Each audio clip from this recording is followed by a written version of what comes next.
yang kami tayangkan, Iya. yang viral beberapa minggu terakhir, Iya. yang kehilangan.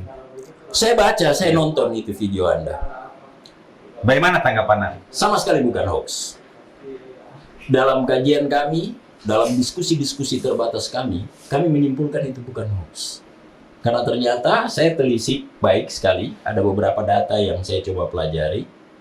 Ternyata ada pelaporan kepolisian. Ada bukti-bukti, misalnya transaksi dan seterusnya. Pada kasus itu saya mau mengatakan bahwa barangkali kalau ada pihak yang berani menuding itu hoax, justru harus berhati-hati. Yang diperlukan barangkali oleh korban atau masyarakat adalah klarifikasi. Iya. Ya, memberi penjelasan. Bagaimana sebuah peristiwa itu dalam pandangan institusi itu terjadi. Apa yang menyebabkan itu terjadi. Itu harus diklarifikasi. Ya, saya dengar juga kalau tidak salah ada menyebutkan itu peristiwa lama. Ada pertanyaan. Nggak, ada pertanyaan begini. Kalau peristiwa lama, loh itu tidak selesai. Keterbukaan seperti ini. Kalau Anda mengatakan saya membuang hoax, saya melempar hoax. Ya, misalnya ya. Dan Anda tidak memiliki fakta untuk menyebutkan saya melempar hoax, saya bisa menuding Anda juga melakukan pelemparan hoax.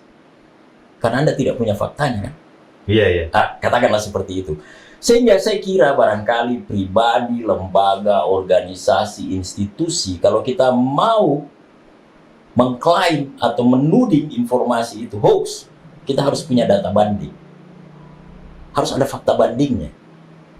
Harus ada fakta tandingannya untuk menyebutkan itu hoax. Agar terklarifikasi. Iya, iya, iya. Oke.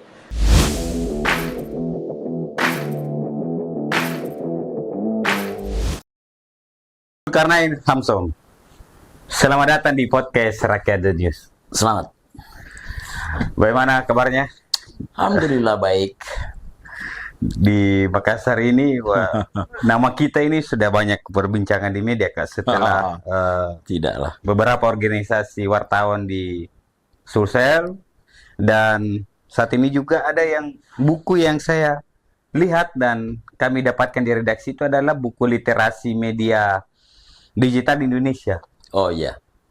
Buku saya dengan beberapa orang kawan dosen senior dari Unhas dan dari Universitas Muslim Indonesia Makassar. Iya. Dan sekarang masih fokus ya, Kak, sebagai dosen juga, kemudian menulis soal jurnalistik dan lain-lain ini. Iya. Masih. Saya bahkan diminta mengajar untuk Universitas Kristen Maluku juga tentang literasi digital dan produksi media digital.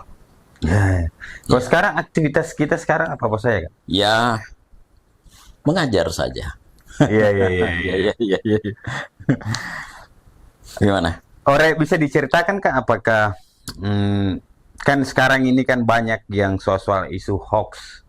Nah, di buku kita ini membahas juga bahwa hoax itu seperti apa menurut kita. Ya. Kita minum kopinya dulu. Oke. Terima kasih.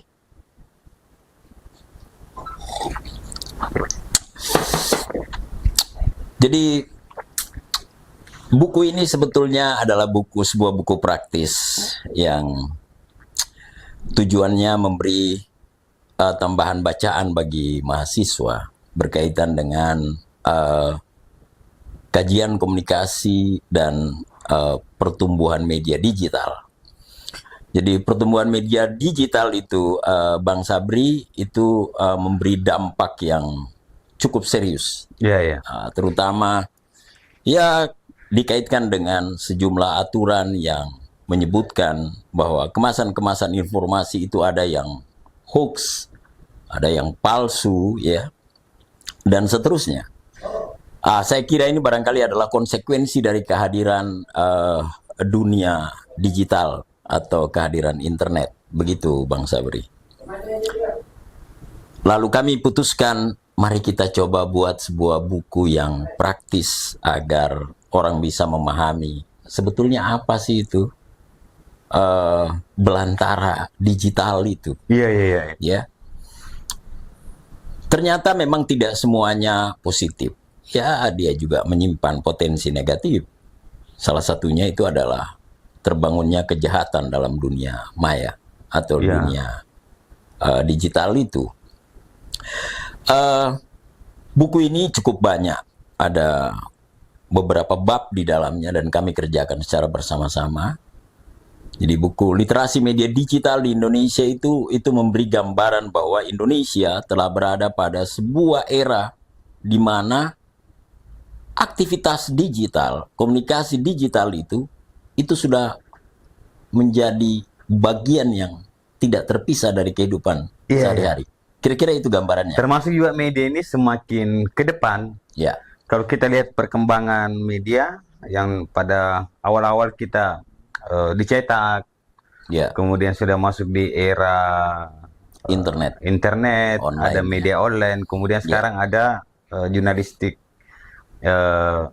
video ya, yang mengemas itu bahwa Multimedia. multimedia. Ya, multimedia. Termasuk podcast yang kami laksanakan juga ini sesuai dengan kaidah kode etik jurnalistik, sehingga apa yang kemudian kami produksi itu harus sesuai dengan pedoman-pedoman jurnalistik, termasuk dengan keseimbangan atau cover both sides sebuah informasi. Bang Sabri, zaman ketika kita masih bekerja di media dan itu cetak, kita tidak membayangkan bahwa satu ketika kita akan masuk pada sebuah era yang namanya era multimedia. Iya. Oke ya. Ketika orang berbicara jurnalistik, orang hanya berbicara tentang surat kabar, majalah, tabloid. Era digital itu memindahkan semua platform itu ke dalam dunia digital. Dan saya sebutkan bahwa internet menjadi jembatannya. Ya, jadi bisa saja terjadi kendala ketika internet berhenti, itu media itu tidak bekerja. Dulu kita hanya mengenal wartawan menulis atau memotret, lalu kemudian menerbitkan dalam bentuk cetak. Iya. Tapi ketika era media baru datang, di era digital ini, era media baru datang, masyarakat, publik itu menerima konsekuensi yang namanya multimedia. Dulu wartawan hanya menulis, sekarang dia menulis, dia bisa dengan audio, bisa dengan visual, bisa dengan audio visual. Jadi saya bisa streaming, melaporkan sebuah peristiwa, itu tanpa kelihatan wajah saya. Iya. Ya, sekarang ada teknologi AI bahkan. Wajah saya ini bisa diubah. Itu yang ngeri juga. Oke ya, kira-kira seperti itu. Suara itu bisa menggunakan suara seorang perempuan dan seterusnya. Nah, multimedia itu tidak hanya menyorongkan audio. Jadi streaming audio, Anda tidak perlu mendownload, buka ponsel, Anda klik, Anda mendengarkan. Iya. Laporan radio streaming. Iya. Oke. Ada TV streaming. Lalu kemudian kita mengenal begitu banyak media sosial tumbuh. Ada YouTube era-era awal tuh. Kemudian sekarang TikTok.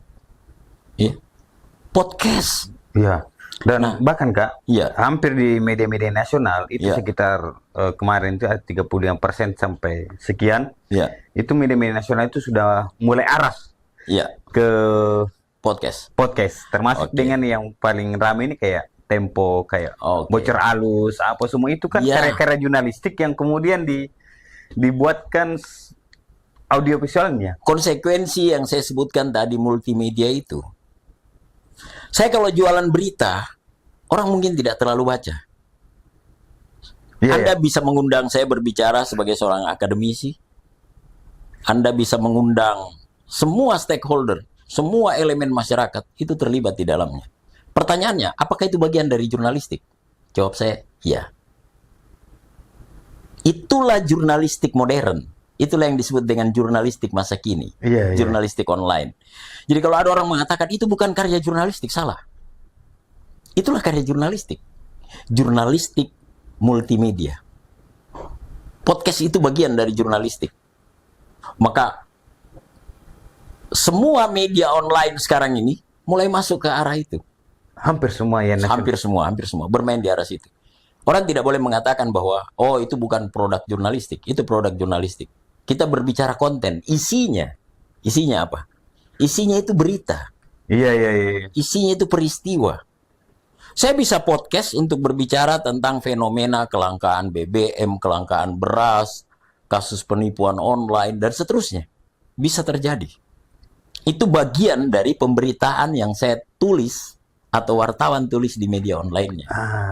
Termasuk kan kemarinnya kalau kita Ya. lihat kayak podcast Bocor Alus, Ya, itu kan sering sekali dilapor di Dewan Pers, tapi tetap jalan juga. Artinya secara nasional juga diakui juga bahwa podcast ini bagian karya jurnalistik juga. ya kami bahas dalam buku kami itu. Jadi begini, ada percepatan teknologi di mana regulasi lambat mengantisipasi itu. Orang masih berdebat apakah ini produk jurnalistik. Loh, kan kriterianya itu memenuhi. Lalu Apa kemudian, kriterianya itu? pertama, Supaya dikatakan bahwa Oke. itu adalah produk Iya. jurnalistik. saya harus memulai dari syarat sebuah berita. Syarat sebuah berita itu harus memenuhi 4 fakta. Pertama, fakta empirik. Kedua, fakta publik. Ketiga, fakta psikologis. Dan terakhir itu fakta opini. Kalau Anda korbannya, Anda fakta psikologis. Anda bisa berbicara bahwa saya menjadi korban. Ada publik yang menyaksikan bahwa benar, Anda korbannya. Oke? Iya, iya. Ada fakta-fakta empirik pendukung, sejumlah data-data yang menunjukkan bahwa Anda memang menjadi korban. Lalu ada fakta opini, bisa ahli, bisa mandatori, bisa yang berpengalaman. Kepolisian berbicara, psikolog berbicara, dan seterusnya. Pengamat berbicara, yang ahli. Bagaimana bisa dikatakan itu bukan sebuah karya jurnalistik? Dia memenuhi 4 syarat ini. Itu persoalannya. Sehingga saya kira barangkali mau tidak mau Dewan Pers harus satu ketika sampai pada kesimpulan bahwa podcast, TikTok, dan yang dikelola dengan standar jurnalistik, standar fakta jurnalistik, itu karya jurnalistik. Iya, iya, Nah, itu, iya. katakanlah begitu ya. Ter- Nah, saya mau stressing pada poin yang orang sebutkan hoax. Ya hoax, iya, iya. Oke, hoax. Orang yang merasa pengungkapan fakta-fakta itu, lalu kemudian mereka merasa dirugikan, tiba-tiba mereka mengatakan, itu hoax. Nah, itu di situ stressingnya, di situ menariknya. Bagaimana Anda bisa mengatakan itu hoax? Sementara faktanya benar. Ada empiriknya, Iya. ada fakta publiknya, ada fakta psikologisnya, dan ada fakta opininya. Lalu bagaimana Anda bisa mengatakan itu hoax? Atau fake news dalam jurnalistik? Hoax itu jika tidak ada fakta. Itu stressing pointnya. Hoax bila mana tidak ada fakta. Jika ada faktanya, harus diterima sebagai sebuah karya jurnalistik. Iya, iya, Nah, iya. itu kira-kira. Kalau yang kemarin kan ini ramai juga di media, termasuk kami juga. Iya, Kami di podcast kami menghadirkan narasumber kami yang iya. korban yang diduga Iya. kehilangan uang 400 juta di salah satu bank Oh, iya. plat merah Oh iya, di iya, Indonesia. saya ikuti itu, Iya, saya iya. ikuti itu informasinya. Iya. Anda mau tanya ke saya apakah itu sebuah hoax?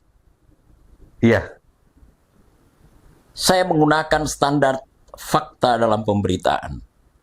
Dan saya menyebutkan itu bukan hoax. Terkecuali si korban speak up, berbicara, tapi dia tidak punya faktanya. Tapi bila mana dia bisa menunjukkan faktanya, ini faktanya. Faktanya itu berupa apa? Kalau itu sebuah penipuan, itu sebuah kriminal dan seterusnya, ada laporan polisinya. ada. Oh, oke, saya tidak mau masuk ke situ dulu. Iya. Saya mau mengatakan bahwa bila mana ada fakta yang bisa dia tunjukkan, itu tidak masuk kategori hoax. Pertanyaannya, secara psikologis korban sudah berbicara, dia merasakan. Berarti memenuhi syarat unsur fakta psikologis. Iya, iya, iya, iya. Fakta publiknya, ada orang-orang di sekitarnya, baik keluarganya, masyarakatnya, yang mengatakan memang dia kehilangan. Ini bukan hanya kasus kehilangan uang. Bisa saja orang kehilangan apa saja ya, katakanlah begitu. Dan dia datang minta difasilitasi. Dan terakhir, ada fakta opini.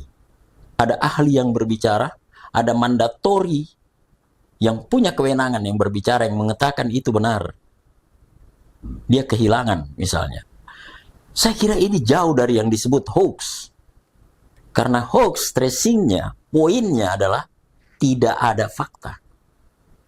Kalau Anda punya fakta, itu tidak bisa disebutkan hoax.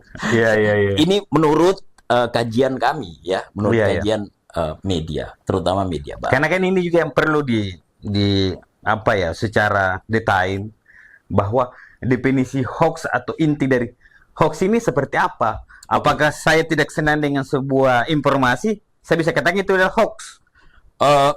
Saya mau mengatakan bahwa di era keterbukaan seperti ini, kalau Anda mengatakan saya membuang hoax, saya melempar hoax, ya, misalnya ya, dan Anda tidak memiliki fakta untuk menyebutkan saya melempar hoax, saya bisa menuding Anda juga melakukan pelemparan hoax.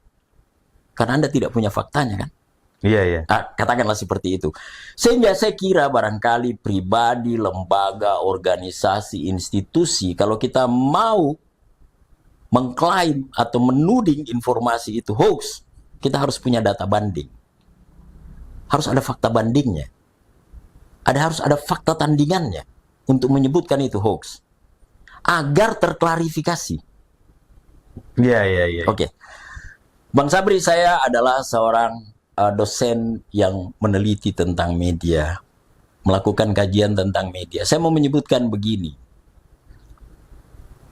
Kita tidak boleh lari dari tanggung jawab bahwa ketika kita mendeklarasikan diri kita sebagai media, membangun sebuah perusahaan media, kita punya pemihakan itu pada publik.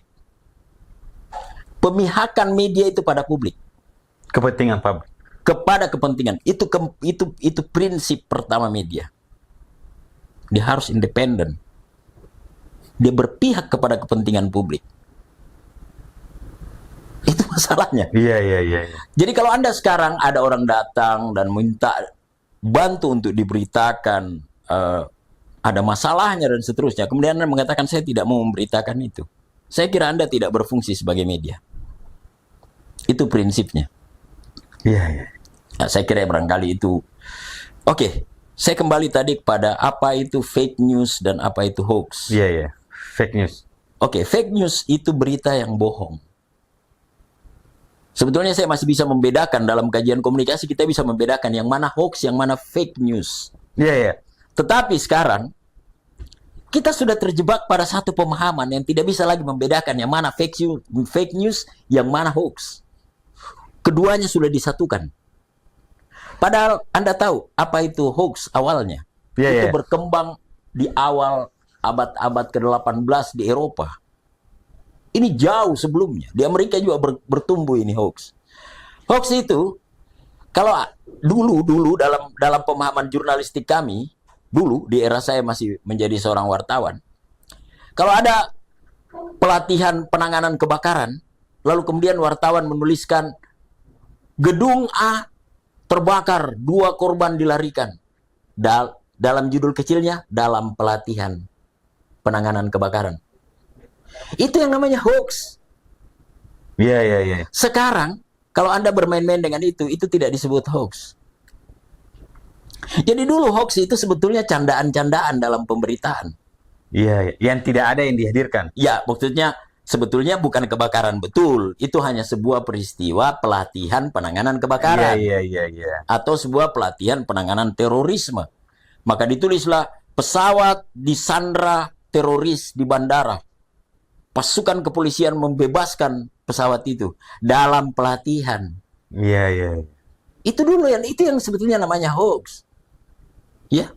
Tapi sekarang tidak lagi bisa dibedakan itu. Nah, bagaimana dengan fake news? Fake news itu sesuatu yang tidak ada faktanya, tapi ditulis. Wartawan tidak punya fakta empirik, tidak punya fakta publik, tidak punya fakta psikologis, tidak punya fakta opini. Dia mengarang itu berita. Itu yang disebut dengan fake news yang sekarang diterjemahkan menjadi hoax. Hoax, iya, iya, iya. Jadi kalau Anda mengatakan kepada saya punya bukti Pak, 1 surat pelaporan polisi. Dengan dasar itu saya kemudian membuat berita. Pertanyaannya, apakah itu hoax? Jawabannya tidak. Karena dia memiliki fakta. Barangkali Bang Sabri paham ini. Iya, iya, iya. Oke. Saya kira barangkali itu, dan kami uraikan itu dalam buku kami, berbicara tentang konsekuensi kehadiran literasi digital ini di Indonesia itu membuat semua pihak, bukan hanya pribadi, institusi juga. Jadi ya saya kira barangkali institusi pemerintah, swasta, Anda juga harus berhati-hati. Iya, iya, iya. Harus berhati-hati. Kenapa? Anda melayani publik loh. Tanpa keberadaan publik, media ini tidak ada. Tanpa ada publik atau masyarakat, sebuah negara itu tidak ada. Artinya, hormatilah hak publik. Iya, iya, iya, iya. Kira-kira. Tapi kan ini yang menarik, Kak. Ya. Dalam beberapa minggu terakhir ini, Ya. termasuk media kami ya, Ya. kami hanya minta sebagai penulis buku, Ya. apakah yang kami tayangkan, Ya. yang viral beberapa minggu terakhir, Ya. yang kehilangan, Saya baca, saya nonton itu video Anda. bagaimana tanggapan Anda? Sama sekali bukan hoax. Dalam kajian kami, dalam diskusi-diskusi terbatas kami menyimpulkan itu bukan hoax. Karena ternyata saya telisik baik sekali, ada beberapa data yang saya coba pelajari. Ternyata ada pelaporan kepolisian. Ada bukti-bukti misalnya transaksi dan seterusnya. Pada kasus itu saya mau mengatakan bahwa barangkali kalau ada pihak yang berani menuding itu hoax, justru harus berhati-hati.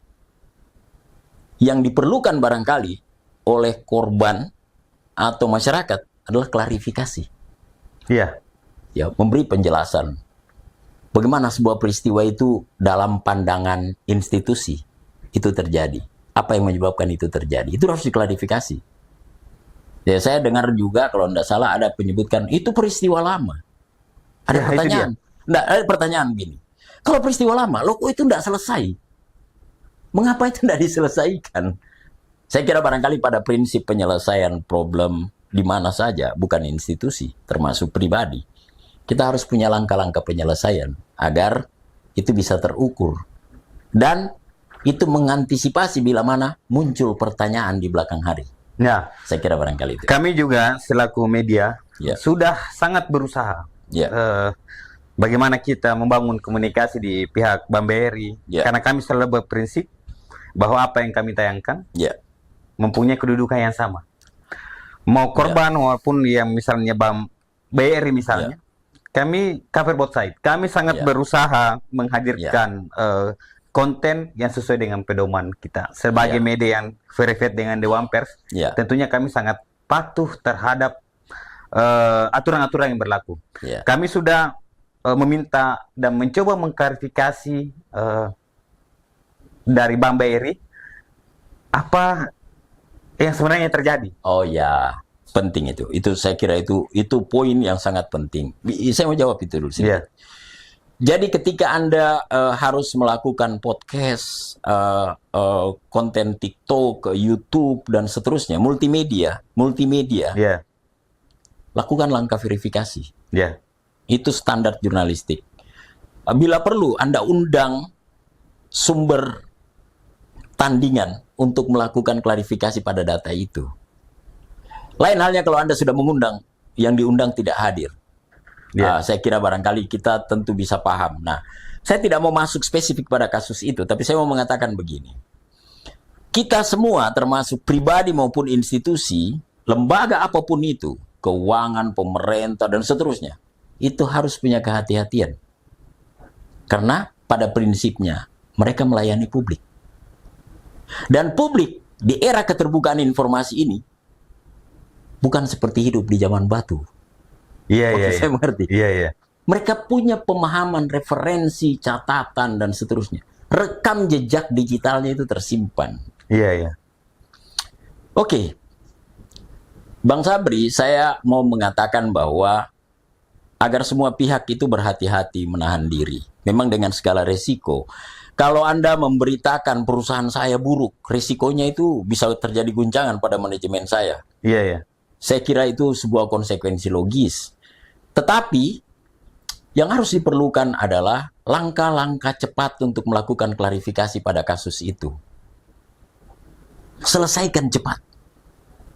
Iya. Saya kira semua langkah mediasi penyelesaian kasus itu ada. Termasuk misalnya lewat jalur hukum juga itu adalah sebuah langkah. Iya, iya. Tentu kita tidak mau berharap dia menjadi sebuah kasus hukum. Tetapi sebuah lembaga, baik itu lembaga swasta, pemerintah, termasuk personal, harus berhati-hati terhadap layanan-layanan publik, termasuk layanan informasi publik. Kalau dia tidak puas, Anda tolak dia untuk bisa podcast dan seterusnya, dia pergi melapor ke Komnas HAM.